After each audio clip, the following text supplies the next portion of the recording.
अस्सलाम वालेकुम जी। आज के हमारे न्यू व्लॉग में आपका स्वागत है। अच्छा जी, आ साडी टीम पहलों इन्होंने कीड़ा सी सारे माशाल्लाह पहुंचे पे मौजम सीडी, अहमद सईद, मोहम्मद अब्दुल्ला और ये मोहम्मद अब्दुल्ला। कीड़ा सानू ये सी कि असी माशाल्लाह पेचते आ गए हैं, ग्राउंड च आ गए हैं।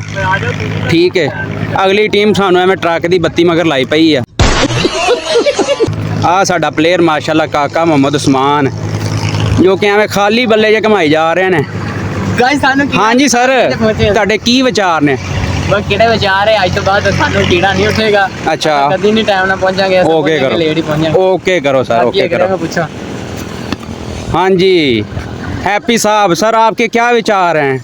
आगे वाली टीम हमें ट्रक दी बत्ती पीछे लाई पई आंदे ने। ये चाहते कि मैं मेहरी वाला कोई काम नहीं कर सकता उस तो बाद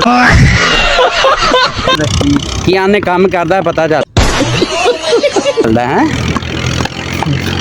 हाँ जी मोटा साहब, तुसी की फरमाओगे? सर की फरमाओगे? तुसी थल्ले हथ मारी जा रहे हो। कोई फरमान नहीं है। कैसे कैसे लोग रहते हैं यार। शुरू हम तो पहले व्लॉग खत्म करता है। ये ले सरकार, फिर हमारे इस मिनी ब्लॉग में आपका जो भी स्वागत किया था वो एंड हो चुका है।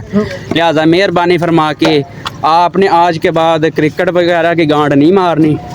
अभी मैं गाली नहीं दे सकता। नहीं, गाली नहीं देना। अब फैमिली देखती है, वरना मैं ऐसे गाली दूं, ऐसे गाली दूं ना, जिंदगी भर याद रखें ये बड़े भाई। ठीक है, okay, take care, bye bye. अलग ही लेवल का बंदा था।